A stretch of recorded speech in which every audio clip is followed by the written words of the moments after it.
How's it going, guys? Coach Javi, repping the champion grind, back at it again with another individual training session. As you guys can see from my past few videos, Coach Javi's trying to get back into the game, back into full fitness. So I'm doing a lot of recovery sessions, a lot of rehab training, and provide you guys with a lot more training content on the channel. We're gonna take it back to the voiceover as I've been doing in these last few sessions. I hope you guys have been enjoying that. And of course, if you guys have any topics for what I should be doing in these next training sessions, make sure you guys, leave those in the comment section. So, repping the champion grind again. Got the faded salmon, as Ross from Friends would call it. Has anyone seen my shirt? It's a button down, like a faded salmon color. You mean your pink shirt?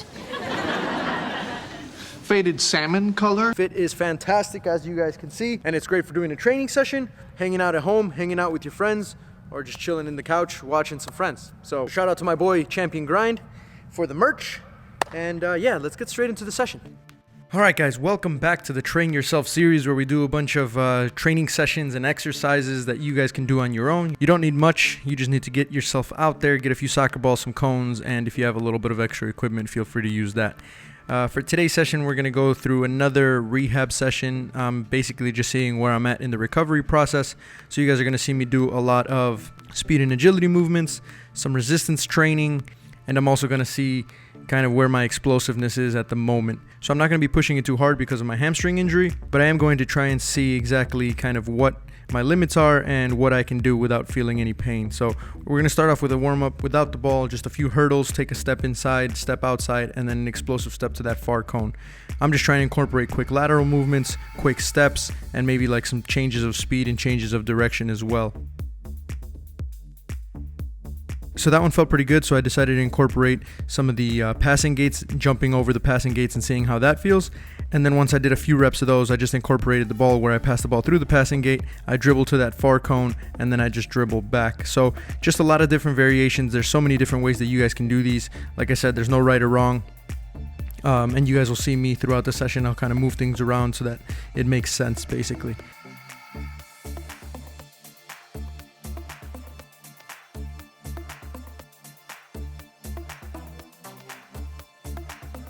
For the next exercise, we're going to do some quick movements through the cones.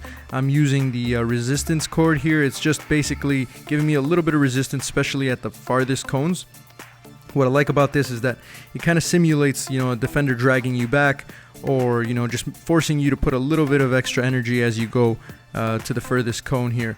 After I do just a few reps without any soccer balls, I'm going to incorporate 4 soccer balls, and all I'm going to do is I'm going to dribble, leave the soccer ball at the end, and then run back and repeat. So just make sure that you're using both feet, using the inside, the outside, different parts of your foot to dribble. And what I like about using resistance bands and resistance cords like this is that it pushes you back a little bit, especially at the farthest cones. It's forcing you to use a little bit more energy and to really focus on that balance so that it doesn't pull you back. So when I write up these exercises, a lot of times I like to go to the field early and set them up, because sometimes when you write them down on paper, they don't actually come out the way you want them to when you actually set them up on the field. So what I like to do is set them up, just kind of do like a little shadow run through them, and then make any adjustments that I need. So for this next one, you'll see that I'll be adjusting the spacing between the hurdles. I thought they were a little too close to the agility pole. The cut and the turn wasn't as natural. And you'll also see me kind of move the balls a little bit forward, so I have a few steps after I jump over that last hurdle to get my feet set before I pass the ball. So you can always make these little adjustments if you're doing one-on-one sessions with youth players. Don't feel like once you've set up the exercise and once they've already gone through maybe a round or two that you have to keep it that way. If you notice that something's not working, go ahead and change it. Once you make these changes, you'll kind of see exactly what feels right, what looks right, and for the next time you do the session, you'll have a better idea of how to set up the session. But like I said, there's no right or wrong. There's different ways to do it. Depending on what you want to get out of the session is how you want to set it up. And exactly what the movements and the variations are. So I like this one because I'm moving over the hurdles, but I'm also incorporating a few soccer balls. So if you want to do this for fitness, maybe incorporate 2 or 4 more soccer balls, 1 on each side, and speed it up a little bit. Obviously, I like these exercises because they work on both feet. I'm doing a rep with my right foot, and then I'm doing a rep with my left foot. Also working on my body positioning when I'm passing. I'm making sure that plant foot is where I want the ball to go, and I'm using the inside of the foot to just guide the ball into the corner. So my body felt good during the short distance passing exercise here. So we're going to move the balls a little bit further back, and now we're going to incorporate 2 different types of shots. So the first one's going to be inside of the foot, curler into that side netting a little bit further away. So I'm using a little bit more power. I'm really testing out that hamstring, seeing how that feels, both on the left and the right foot. When I come back around, the second shot, or the second type of shot, is going to be with the laces, and I'm going to try and finish across to the other side of the goal. So this one, I'm really putting a little bit more power on it and stretching out my leg a little bit, so I'm seeing how that hamstring feels. Felt pretty good, but obviously, as you guys can see, I didn't shoot it as hard as I could, but I'm really focusing on that technique. When you're injured or when you're recovering from an injury, it gives you a really good opportunity to really focus on that technique, obviously because you can't usually put as much power as you'd like to, and you can't go 100%. So when you do, make sure you kind of slow things down and you're doing it with the proper form.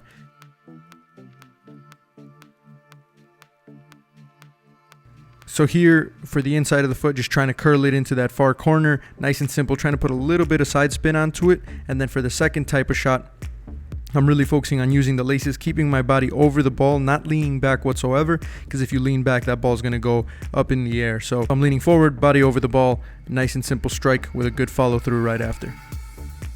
So pretty simple session, doesn't really have a topic today. It's just basically focused on my rehab and my recovery process and a lot of other factors. But hope you guys liked the session. So that's it for today's session. Hope you guys liked it.